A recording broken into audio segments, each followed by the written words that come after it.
foreign minister issuing that pledge with confidence after the fall of northern Mali's two largest cities, Gao on Sunday and Timbuktu this Monday. Crowds cheering as the mythical city fell to French and Malian forces without a single gunshot. It's been 2 weeks since Paris launched a fast-moving offensive.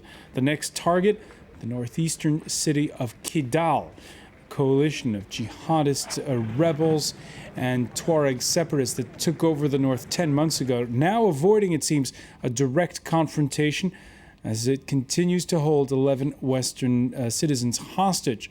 Before quitting Timbuktu, the jihadists left their calling card, though, reportedly torching a library that's home to manuscripts dating back to the 12th century.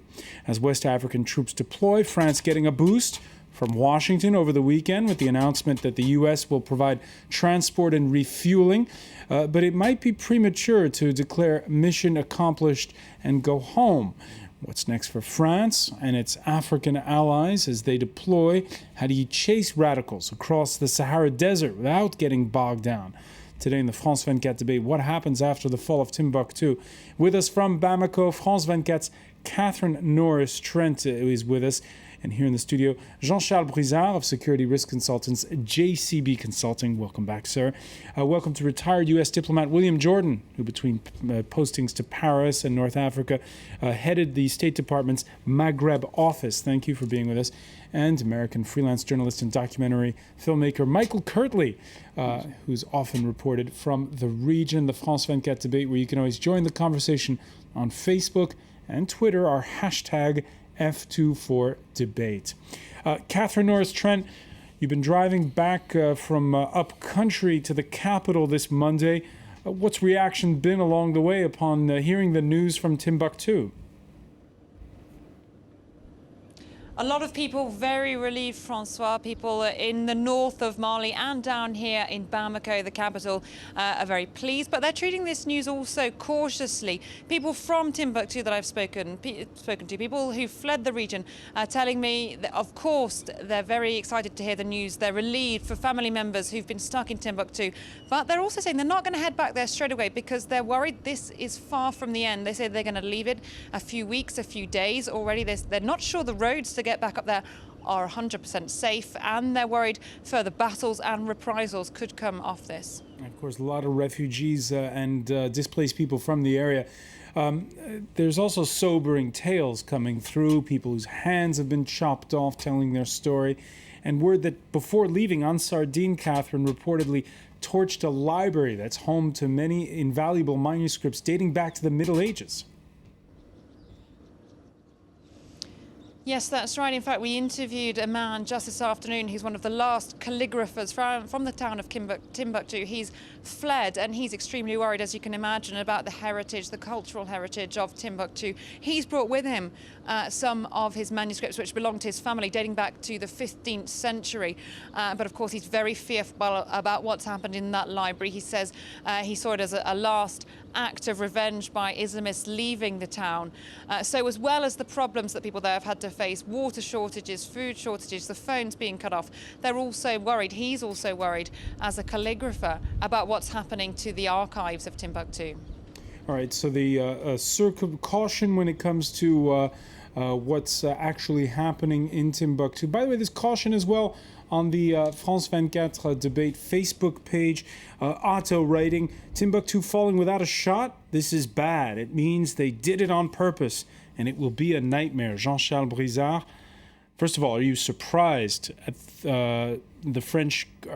Are they ahead of schedule, or did you expect things to go the way they have? No, we were expecting the jihadists to flee into the desert, and especially into the mountainous region of Kidal, to take advantage of the vast, territory of the desert, and also take advantage of the terrain in mountainous region of Kidal.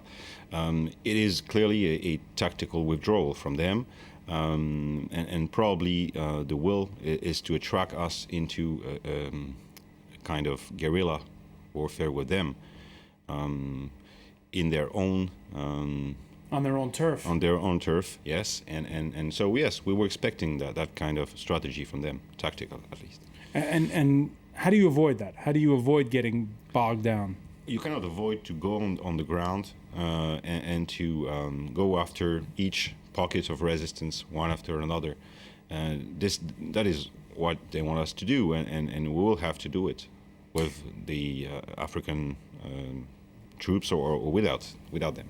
All right, you mentioned the northeastern city of Kidal, which is the last major city still under rebel control. The Tuareg rebel MNLA movement claims it's now in control of that city. It broke early with the jihadists, saying the French army is welcome, but not the Malian army. That's according to a spokesperson, Michael Kirtley, who spoke to the Reuters news agency. Well, the MNLA has said all along that they would not tolerate the return of Malian troops into the area for what that's worth. In terms of controlling Kidal, what one needs to understand is that the leader of the MNLA, Bilal Al-Sharif, is from Kidal. He's a member of the Iforas tribe, which is the biggest Tuareg tribe in that particular region.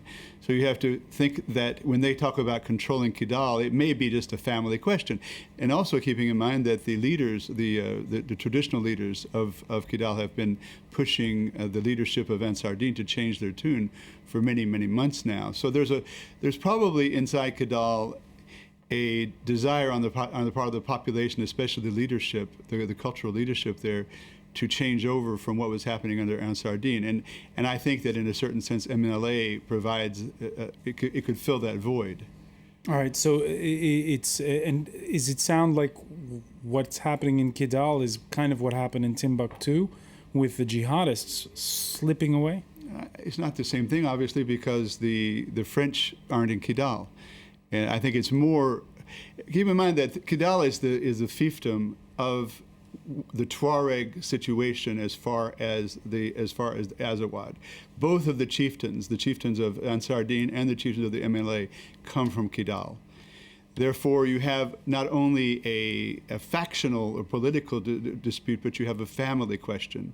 I met with Bilal Al-Sharif not very long ago, the head of the MNLA, and he said that right now, that as far as the MLA is concerned, they hated Iyad Agali, who is the head of the Ansar Dine. So there's going to be some intestinal warfare there, in my opinion, and I think that it's very likely that the French, when they go in there, they're going to have to deal with, well, are they going to fight Malians or not, and how they're going to do that. Will they negotiate? If the MLA is in charge of Kidal in some form or another, how are they going to handle it? Because they also have to face the question of the MLA is not recognized by the government of Mali as a broker in this particular situation. On that point, by the way, Nigeria's foreign minister says he's all for bringing the MNLA into the fold, but on two clear conditions. Any group that is ready to dialogue with ECOWAS or the AU, the African Union, must recognize the government in Bamako and the indivisibility of Mali. This has kind of been a slow boil ever since this hodgepodge coalition, you could say, took over the north of Mali. Some are Arabs, some are Tuaregs. The idea has been to try to get some to the bargaining table. And how successful would you say that's been so far? Well, I don't think it's been very successful at all, unless you privilege sort of the Algerian thesis that you can divide and conquer and drive a wedge. I mean, I think to date, what's probably been the most compelling point of pressure in the conflict to try to bring people to the table has been the speed of this French advance and the fact that the situation is changing daily and hourly. These fissures, these cleavages within these movements are long-standing and deep. They don't all want the same thing. But I'm not sure how easily anybody's going to be able to sit down and talk about this with the Malian government, even under the circumstances of a rapid, quote-unquote, liberation of the territory. Well, certainly French public opinion knows that it's not over. This week's cover story in right-of-center Newsweekly Le Point Our Islamist enemies shows Ansar Din's Iyad Aghali on your left. Mokhtar Belmokhtar, he's the one who led the group which 10 days ago attacked that Algerian gas export site. He's in the middle. And Abdelhamid Abu Zaid, another Algerian, in charge of Al-Qaeda in the Islamic Maghreb. And that's further to your point about how these are not all the same people, but and they're not all Malians either.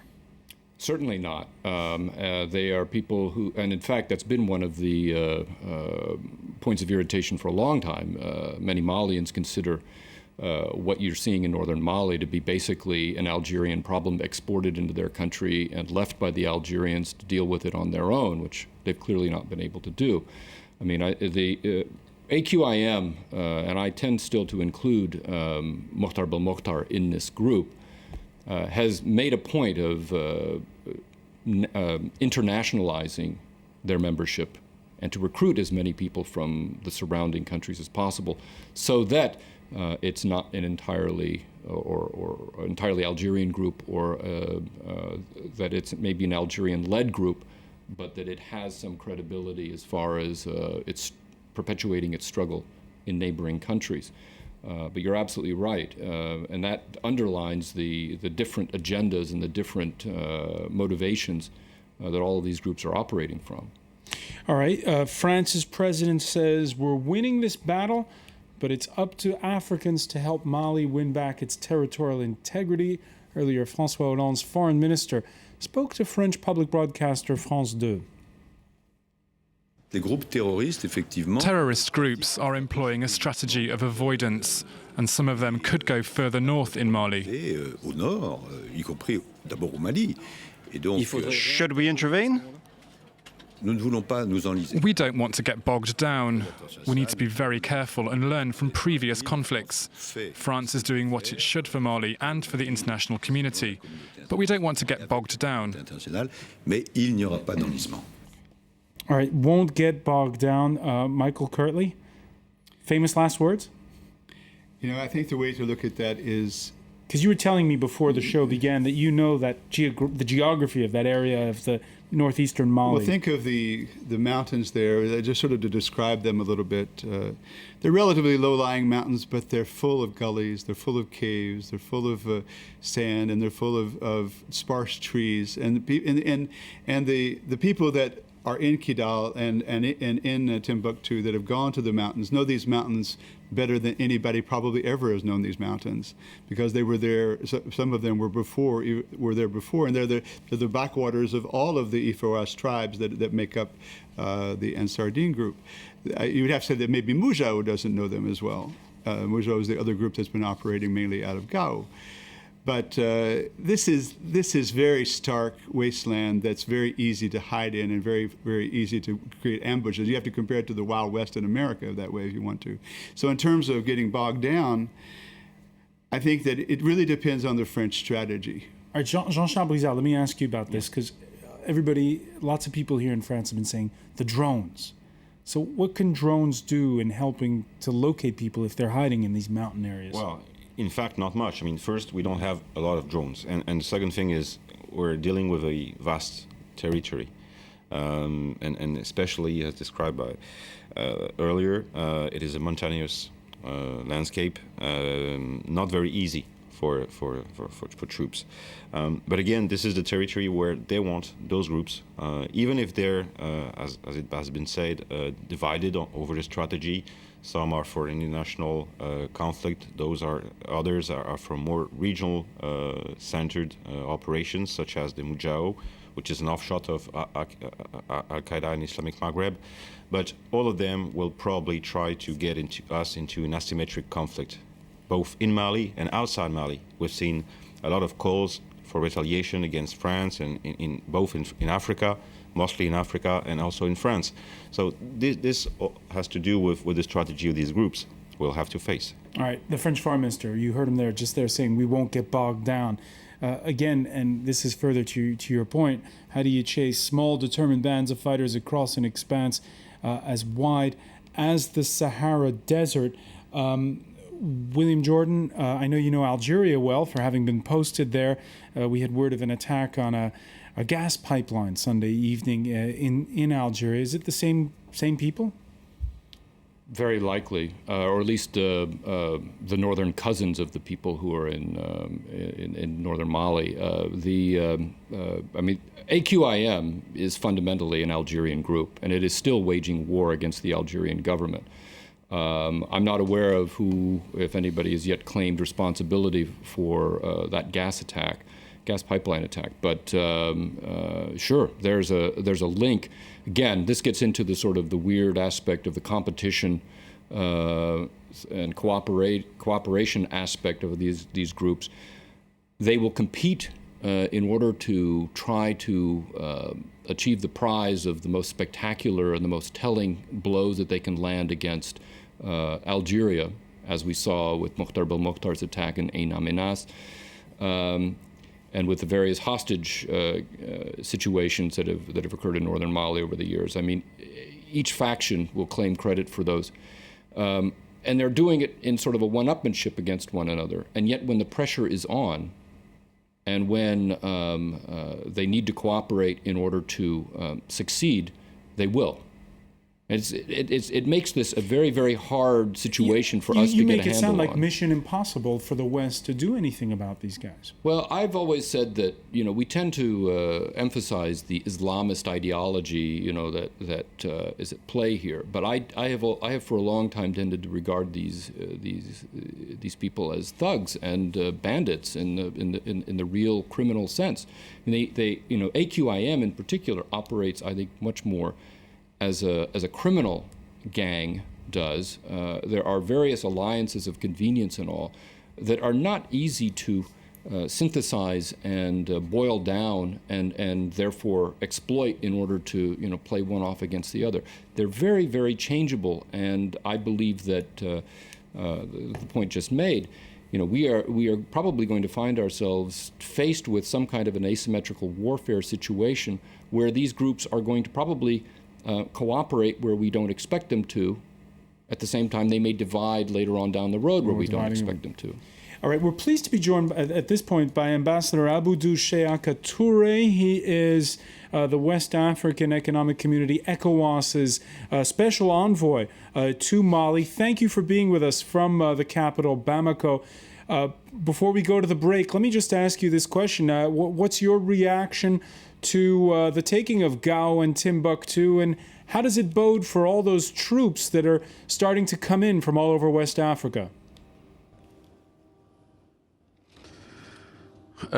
Yes, I mean that after the intervention of Malian army and the French, now the troops of ECOWAS and Chad, they are deployed in Gao to secure the country there.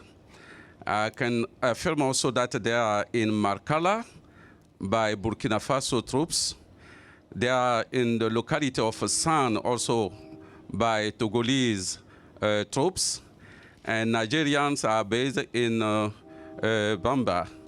Now in Tombouctou, I mean that we are trying to move toward Tombouctou to try to secure strategic places as a stadium and other places.